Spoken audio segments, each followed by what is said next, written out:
We start here. ANC President Cyril Ramaphosa has reviewed the party's 2019 manifesto as the ANC prepares to draft its manifesto for the upcoming elections. Our reporter Ziyanda Ngcobo is at Dobsonville Stadium in Soweto and joins us now.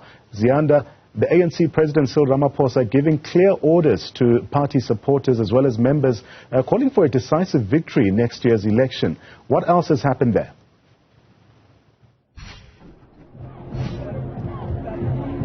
Certainly, and that decisive victory will be delivered in conjunction with the alliance partners. Let's bring in National Chair Ngcobo to talk exactly about that. Quite clear that you've kissed and made up with the alliance partners. No, we're actually appreciating the fact that the formation of alliance between remnants of apartheid and Bandustan parties poses a bigger threat than us fighting among ourselves. So I think that realization has dawned to all of us. We must work together and work harder and never give power to remnants of apartheid and Bandustan parties. The SACP's President Ziyanda very clear that they still want the reconfiguration of the alliance, but this has been, almost a 10-year conversation. When is it going to happen? Now we can talk about it. It depends what you see as the content of that reconfiguration. My own understanding is that if it is the strength of alliance partners and them working together, then there's nothing wrong with it. But there will be issues when we talk about changing the arrangement and all that thing. So at least we agree on strong alliance partners, strong ANC, strong party, strong COSATU, and a strong Sango. Sango is back. That is good for the alliance. I was about to touch on that because that will be critical in terms of being able to have that reach that the ANC has. 4,500 wards is the number that the president has been speaking about. And let's talk about what that means as you continue to roll out this manifesto review. Is it honest enough? What is important about back-to-back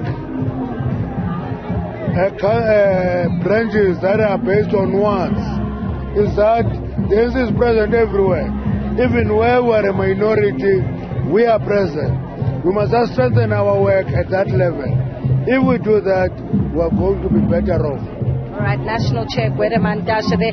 Let me bring in Buti Manamela because I want to get a relatively younger ANC member who's in the executive, and really there have been gains that are made, some would argue, when it comes to appointing younger people, but there is still also the other side of the coin which says there's still too many ministers, especially deputy ministers like yourself.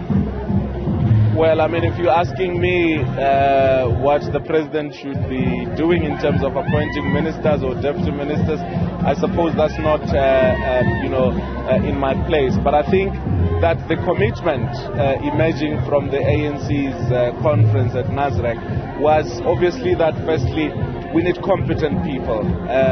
We need people who will take the needs, interests and aspirations of our people forward.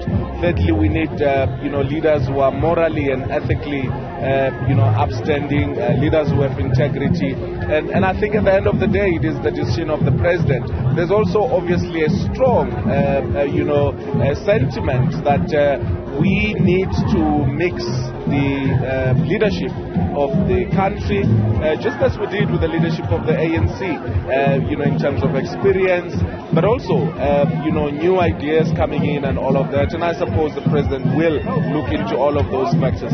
But that's his decision at the end of the day.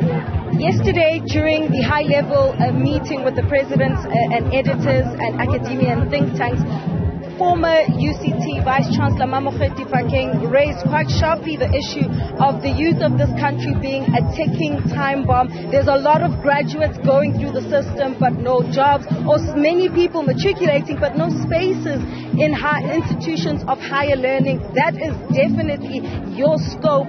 What is being done in the next 1 to 3 years? You promised to build 2 more universities. That has not happened. Well, firstly, and I think the approach of the president is quite helpful, that we are not going to be making an assessment only in terms of the last 5 years, but also in terms of the last 30 years. You know, the system has grown quite significantly. I mean, moving from about 350 to 400,000 students at university, and we now stand at 1.2 million students over the years. In terms of TVET colleges, that sector has grown fivefold. We are even more determined now. You know, we've opened about 9 TVET college campuses.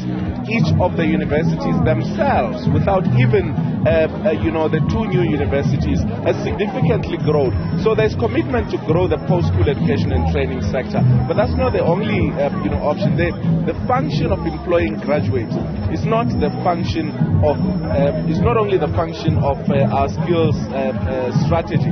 It's also the function of the economy. And I think, as the President acknowledged today, yes, we have led in terms of jobs, we have led in terms of economic growth, and that has also affected the graduates. But what we know is that every graduate has an even better chance to be employed once the economy is turned around. And we're hoping to see those changes.